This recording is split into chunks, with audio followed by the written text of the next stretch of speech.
Good evening. Tonight, WBFR Playhouse of the Air and our sponsors present two stories of suspense and mystery entitled Vintage Hitchcock.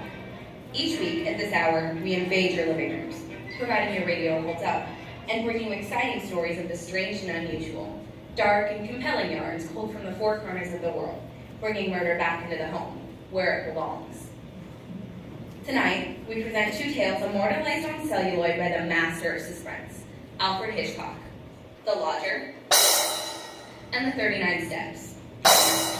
Tonight's first play is a sweet, homey little story of intrigue, suspicion, and murder. The cast is a rather small one and threatens to get smaller with every passing moment. The play is entitled The Lodger and takes place in London in 1888.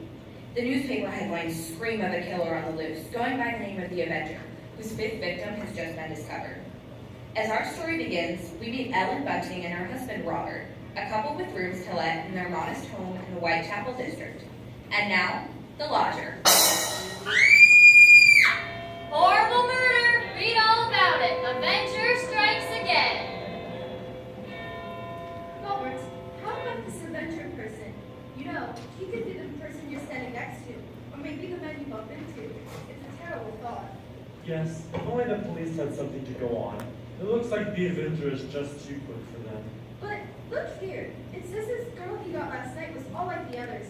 Pretty, blonde, and she had just come from a music hall, exactly like all the rest of his victims. And let's see, described by her friends as a very light-hearted girl. Oh, it's a pity. Ellen, did you ever stop to think who fits that to a T? In fact, fits all of those girls' descriptions perfectly. Our own Daisy. Oh, that's a pretty thought, Robert. Well, maybe it's a good thing that she's with her aunt instead of here. London isn't a safe place for any girl right now. Just the same, I can't help thinking how fine it would be to have her here with us. Well, there's no sense in even talking about it. We just can't afford it. Oh, I know, Ellen, but I hope we can manage it somehow. How? Haven't I screamed myself half crazy trying to keep us going? But you don't care about that, do you? No, your Daisy's more important to you than I am. No, Ellen, that doesn't sound like you. Well, I can't help if I don't. What are we going to do? We'll get along, dear. Something will turn up. We haven't had a lodger for months. Nobody even comes into the room anymore. Things will work out, my love. They ain't never going to work out. Soon enough, we won't even have a roof over our heads. I'm sorry, Robert. I didn't mean to go on so. Oh, I know you didn't, dear. It's all right. I didn't think. It's just that I've been so worried. Don't you go worrying another second, old girl. Why, first thing you know, you won't be pretty anymore. You'll have wrinkles all over your face. Now see here. Come on, let's see a smile. Just one smile. Oh, let me alone. Oh, well, who do you suppose that could be? It's awful late for visitors. Robert, do you think it could be somebody looking for a room? Well, it might be. Oh, I wish it were. Then you could have your Daisy back. Want me to go to the door? No, I'll go. You just stay here. Well, all right. Now be sure to get a good look at him before you let him in.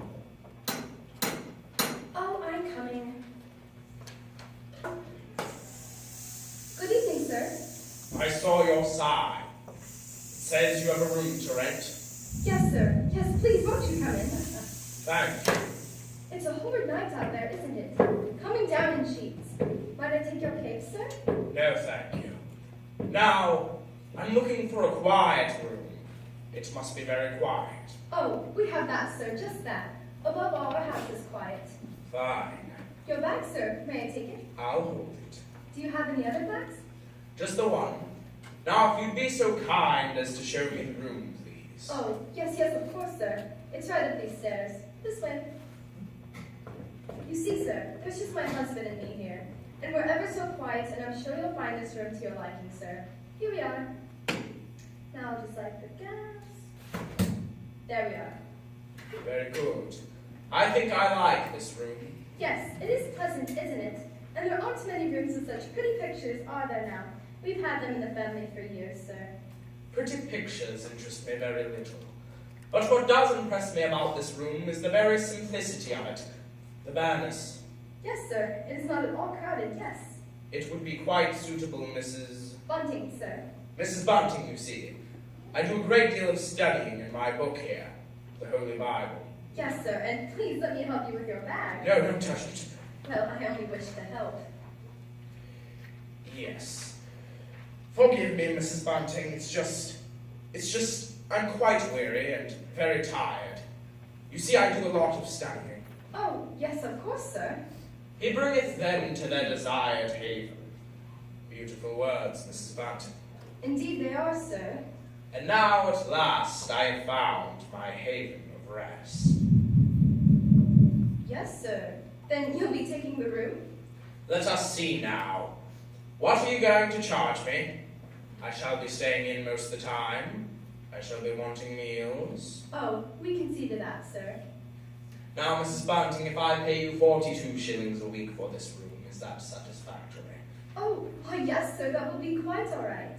Good. And I shall pay you several weeks in advance. My name is Sleuth. Mr. Sleuth?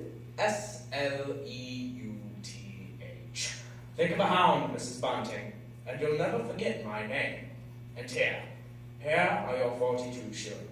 Oh, thank you, sir, thank you. And I think I shall enjoy a light supper now, Mrs. Bunting. Just bread and butter, perhaps. Could you arrange that? Certainly, sir, I'll do that now. And if you'd be requiring any beer or spirits... Certainly not. Oh, sir, what did I say? I thought you understood me, Mrs. Bunting.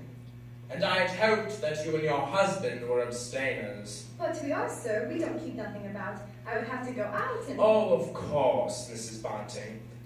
I'm sorry. I don't wish you to think me rude. You've been so kind and considerate. I hope I know a gentleman when I see one. Thank you. Thank you very much. Now, I'll just hurry along and get your supper. Please stop that! Do you hear? Oh, sir, what did I do? You are humming that music. Oh, but I... Music is an instrument of sin. Oh, yes, sir. And you did tell me, Mrs. Bunting, that your house would be absolutely quiet. Oh, but it is, sir. I didn't mean any harm. Believe me, sir. I believe you. I'm sorry I spoke sharply. I know you're trying to be kind and considerate. Oh, thank you, sir. So we took the room at 42 shillings a week? Yes, in advance. You know, Ellen, it's wonderful. Do you realize what this means? We can have Daisy back. Yes, I know. Here, Robert, warm that teapot and put some tea leaves in it. Righto. We can have her back with us tomorrow. You know something, old girl? We're not going to worry too much about Daisy falling prey to that Avenger fellow. Whatever do you mean, Robert? Well, she's not a girl who takes a drink, you know. And what's that to do with it, please? Oh, something I read in the paper while you were upstairs. They just found out that every one of the Avengers victims had been drinking. They figured he must be some kind of a rabid abstainer. What a peculiar chap. What is that sound? That's Mrs. Sleuth. He has a limp and uses a cane. Why is he pacing around like that? Never mind that now. Hurry, Robert. Put the butter on the tray. Hurry with it. Yes, now the tea, I suppose it's all in order.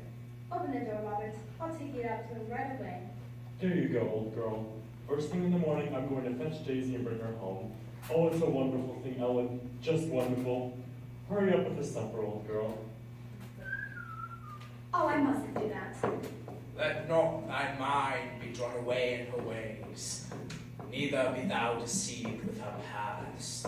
For she hath cast down many wounded, and the strongest have been slain by her. Mrs. Sleuth? Mrs. Bunting! You will please knock before entering in the future, Mrs. Bunting. Oh, sir, your tray. I'll tidy it all of you straight away and put another kettle on. That won't be necessary. I have decided to go for a walk. It's a pleasant night for one. Tonight? Well, very well, Mr. Sleuth. I'll have this all tidied up for you by the time you return. Very well. Oh, why, Mr. Sleuth, you... Yes, what is it? Those pictures, those pretty girls. You've turned all their faces to the wall. Yes. I've turned them to the wall because they're wicked and sinful. Oh, but sir, And don't you agree, Mrs. Bunting, that everything wicked and sinful should be purged from the earth? Yes, yes I do. I'm very glad to hear that, Mrs. Bunting. Now, if you'll excuse me, I must go. Good night, Mrs. Bunting. Ellen rushed to the window to watch as Mr. Sleuth moved off down the street, his single bag in hand and black cape swirling about him. and finally he was lost in the fog.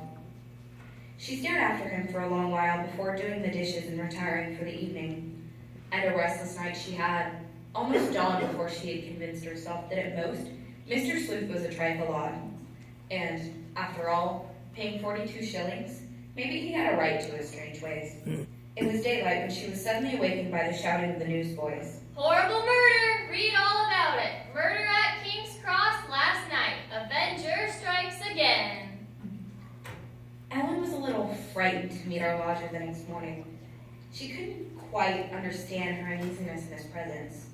The lodger's sudden appearance promised to save their household, but where did he go at night, disappearing into the London fog? Since Mr. Bunning had gone to meet Daisy, Mr. Sleuth ate breakfast alone. Ellen watched him through the crack in the door before she finally went in with more tea. More tea, Mr. Sleuth? Thank you, Mrs. Bunting, but I don't care for any more tea. You're very kind, but I have to go on with my work now, if you'll excuse me. Her fear really changed to pity then. He seemed so helpless and tired, and he was so considerate. Why was she so uneasy? It must be all that talk of the Avenger and the horrible murders on everyone's lips. This man couldn't be a murderer, and besides, she just couldn't afford to lose that 42 shillings a week. Around 10 in the morning, Mr. Sleuth left the house, and Ellen decided to go upstairs and have a look about his room. She had to find out what he carried in his one piece of luggage. It wasn't a bag, it was more like a case. Yes, a case for a knife. Ellen rushed up the stairs, her heart beating wildly at the thought she had of the case. No, there wasn't anything in his closet. She went over to the chest of drawers against the wall. Nothing in the top one. In the next one, there were just some socks and underclothes. The next one was empty. There was only one other place for a small, narrow case. The bottom drawer. And it was locked. She pulled and pulled at it, and suddenly she heard the front door open downstairs. Oh, Ellen, you're upstairs. Daisy's here. Oh, good heavens. Oh, Mother, it's so good to see you. It's so good to be home. Why, whatever's the matter? Yes, you're quite white, Ellen. Well, I'm all right. It's just that I wasn't expecting you so soon. It's good to be back, Mother. The country's all right, but there's nothing like London now, is there? No, there isn't. Well, as long as that Avenger's about, you're going to have to keep this young lady indoors. London or no London. And we're going to have to do something about these blonde locks. Oh, don't you worry about that. I'll dye 'em. Maybe. Oh, well, Daisy, I might as well get you settled. You see, Mother? What did I tell you? Shove a dust cloth in my hand before I have my coat off. Oh. Mr. Sleuth. What are you all doing in my room? We were just leaving, sir. I require privacy, Mrs. Bunting. I thought I had made that clear. Oh, you did, Mr. Sleuth, you did. From now on, Mrs. Bunting, I shall keep my room door locked. Oh, but you see, sir, I was just tidying up a bit, and Mr. Bunting, he brought our daughter home. She just arrived. This is Daisy. Pleased to meet you, sir. She's been away for quite a long while, you see, Mr. Sleuth, and we've all been a bit excited, you might say. Yes. You were probably surprised to hear us laughing and carrying on. Yes. Yes, I must say I was. But then, there are different kinds of joy. Are there not, Daisy? Yes, I'm sure there are. Yes. There's the despicable, evil joy of the abandoned. And then, there is the divine joy and happiness of the blessed. A vast difference that. You understand that, don't you, Daisy? Why, yes, Mr. Sleuth. I certainly hope so, Daisy. Nowadays, there are so few young women, like yourself, who do. Why, Mr. Sleuth, you mean a girl not to enjoy life at all? To not have any fun? Enjoyment and fun, my child, are the devil's breeding ground. All of his implements are there. Pleasure and impropriety, the temptation of music and dancing. There's nothing I like better than dancing, and I'm not— You like to Oh, dance! she doesn't know what she's saying, Mr. Sleuth. She's just a child. And Daisy, you know you've never been one for dancing. You never learned how. But I did, my mother, while I was away. What's so wrong about it? What's the harm in dancing? It says, she lies in wait as for a prey and increases transgressions among men. I don't know what you mean. I've never heard such poppycock. Poppycock? You call the scripture poppycock? Daisy, go into the front room. It's all right, Mrs. Bunting. It's all right. I'm used to that kind of talk. Good day.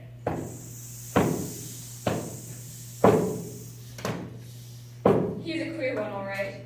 But such a gentleman, too. It's because of the rent Mr. Sleuth is paying that we're able to have you home, Daisy. Well, in that case, I suppose he's not too bad after all. But he is. What? Ellen! Daisy, I do not want you to be alone with Mr. Sleuth. Will you promise me that, Daisy? But why should I make such a promise? What's come over you, Ellen? Nothing. My nerves, I'd imagine. Perhaps I'll go out for a while and get some air. For a moment, Ellen was about to tell Daisy and Robert of her awful suspicions, but she stopped. They were only suspicions. At the same time, she had a thought. She'd go to the coroner's inquest they were having for the Avenger's latest victim, hoping to hear something said that would clear her suspicions of the lodger. At least she'd give him this last chance. A lady was testifying as Ellen took her seat. The witness had seen the Avenger from her window, she said, and her description of him didn't tally with Mr. Sleuth at all. I can't tell you how relieved Ellen was, until it was pointed out that the witness couldn't have possibly seen anyone that night from her window because of the fog. Then the next witness was a Mr. Canon. Ellen leaned forward anxiously as they swore him in and began asking questions. You say, Mr. Knott, that you are positive you saw this man. Positive, sir. It was only a couple moments before the murder that I saw the Avenger. Describe him. Well, he wore a black cape and he looked a bit gaunt-looking. Walked with a bit of a limp and carried a cane. And he was carrying a small handbag. A handbag? Yeah, it's a small, narrow handbag, such one as might contain a knife. Order, please. Silence in the court. Proceed, Mr. Knott. Well, he seemed an educated man, old judge. Quite mad. What do you mean by that? Well, as he emerged from the fog, he was talking aloud to himself. Sounded as if he was reciting scriptures from the Bible. Who reads the Bible? There was no doubt about it now. Ellen was certain that Mr. Sleuth was the Avenger. She ran out of the courtroom as quickly as she could, running and walking somehow, as the nightmare of terror grew bigger and bigger inside her. She was 3 streets from her home when she saw her husband, Robert. One thought hit her clearly. She realized Daisy must be home alone with the Avenger. Robert! Ellen, what is it? Robert, where's Daisy? Why, she's at Madame Tussauds Wax Museum. Whatever is she doing there? The lodger, Mr. Sleuth, invited her there. What? Our lodger? He's the Avenger! Whatever are you saying? Listen, Robert, listen. Mr. Sleuth is the Avenger. I'm 100% certain of it. And I let Daisy go with him. Hurry, Robert, hurry. To Madame Tussauds. We've no time to spare. Racing as they'd never before, Ellen and Robert ran through town and toward Madame Tussauds. They searched madly through the museum until there was only one place left to look. The Chamber of Secrets. Listen, it says here that these are the actual death masks of some of England's most notorious killers. I'm afraid I find this section of the museum all a bit too ghoulish for my taste. Suppose we return to see the Last Supper again. Oh, come on now. Don't you like a nice fright every now and then? Do I frighten you, Daisy? Daisy! Daisy! Daisy, where are you? Why, that's Mother and Father. I'm in here. Daisy! Where is he? Who, Mother? Where's Mr. Sleuth? Why, I'm not sure where he's gone. He was right here. Oh, there he is. Mr. Stop! Sleuth! No, Daisy, he's the Avenger. What? Mr. Sleuth is the Avenger. Over the weeks that followed, the Avenger murders seemed to stop, and the Buntings never saw Mr. Sleuth again. He had vanished as suddenly as he'd arrived. Each night, as she prepared for bed, Ellen found herself haunted by the thought of him. Ready for bed, my dear? Yes, Robert. Good night, my love. Good night. Sweet dreams, my pet. You too. Robert, Yes? where's Daisy? She wanted to get her mind off of things. She's at the musical. Well, I suppose there's safety in numbers. Right, Robert? How many? One, please. How many? One, please.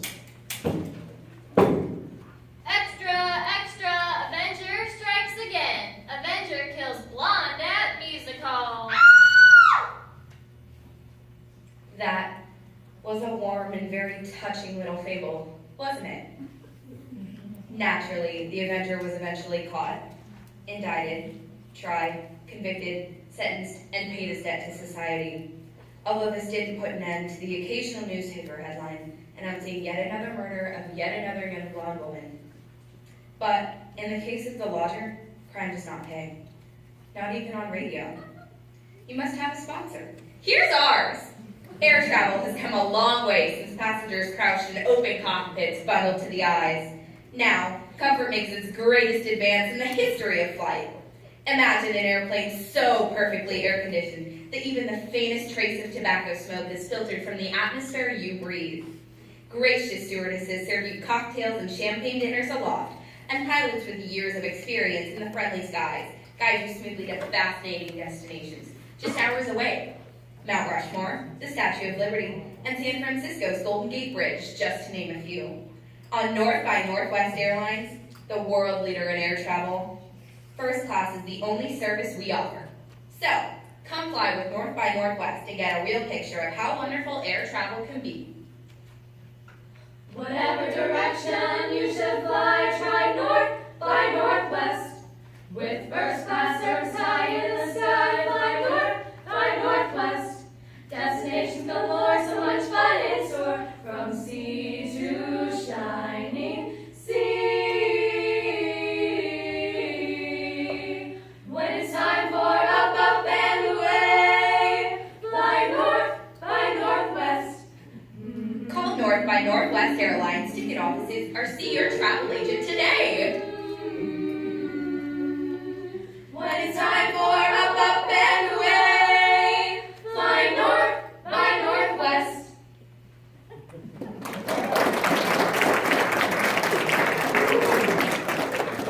That was beautifully put. And now, if you don't mind, I shall stage a disappearance of my own. But don't be alarmed. I see it's time for our intermission. You may leave your seats if you wish and have some light refreshment and chat with your friends. But please hurry back for our next play. For when I reappear in 10 minutes, it will be to tell you the last of our little set of fairy stories for grown-up children.